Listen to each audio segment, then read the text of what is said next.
Welcome back, everyone, and I'm here again with Jeff Grant, SBR contributor, and today we're going to be taking a look at some college football regular season wins. In this case, we're going to be covering for the USC Trojans. How you doing, Jeff? Doing great, Dax. This is one of the teams that I've really been excited to talk to you about. Being a Southern California native, I get to hear a lot of USC talk when I go home from Las Vegas. So this is definitely a video that our viewers should pay attention to. I bet you're excited about this, man. So, all right, correct me if I'm wrong, man, but isn't this like Steve Sarkisian's third time in USC since spending the last 5 seasons at Washington? You know, he spent time as the quarterback coach. He went off and did his own thing, then came back as offensive coordinator, and then he got the job at Washington when Pete Carroll was doing his last year at USC before going on to the NFL and taking the Seattle Seahawks job. Sarkisian would have been the head coach at USC if Carroll had not spent that final year in Southern California. Instead, of course, you had Lane Kiffin grab the job. Both those guys coached it with each other under Carroll at USC. So I'm expecting this to be a fluid situation. Sarkisian knows the roster. He knows the Pac-12. So the Trojans are in good hands with Sarkisian in 2014. All right, so what do you think he's going to be able to bring to the program? I mean, there's already been 4 head coaches in a 65-day span just in 2013. You know, he's an offensive mind. He's a quarterback coach. He was a previous quarterback with the BYU Cougars, so he's going to be able to help Cody Kessler. He's been raving about Kessler's leadership in the locker room, and he really likes the running game. So he said they're going to be a run-first offense, and they're going to try to stop the run first on the defensive end. So potentially when you're looking over their weekly games, you may want to look under the total when dealing with the Trojans in terms of the betting total. All right, now, the Trojans are also expected to play with about 68 recruited players on scholarship due to their previous NCAA sanctions. Now, should this be a concern for handicappers when looking at that 8.5 regular season win total?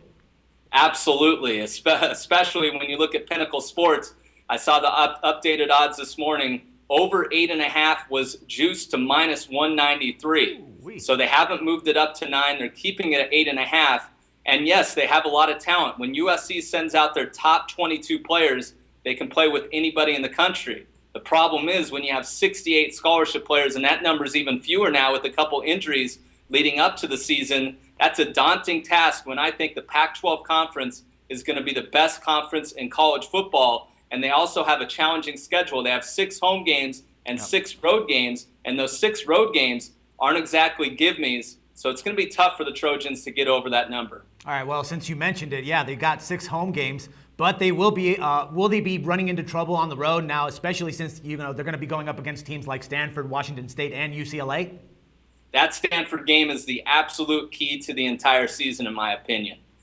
Because Stanford's going to be out for revenge after a close game in the Coliseum a year ago where the Trojans upset the Cardinal in that one. So Stanford's really had that one marked throughout. And Stanford can prepare for USC because they open up with UC Davis, a team that really gives them no competition in that game.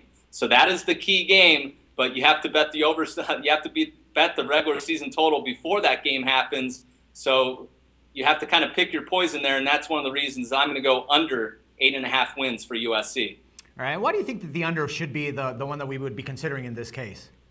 You know what? I think it all is on the scholarship level. Basically, when you look at it, Dax, last year, and yes, it was a different year, but USC played their bowl game with just 47 scholarship players available, and they lost 7 of those during the game. So over the course of the season, with that Pac-12 schedule, the team is going to wear down. And I'm not exactly one that's going to jump on an over total for a team that's dealing with NCAA sanctions, of course, USC in the final year of those. Fantastic, my man. I understood it clearly, and I hope everyone else did. So once again, thank you, my man, for your valuable insights, and can't wait to talk to you again tomorrow. Thank you. For SportsbookReview.com, this is Dax Floyd.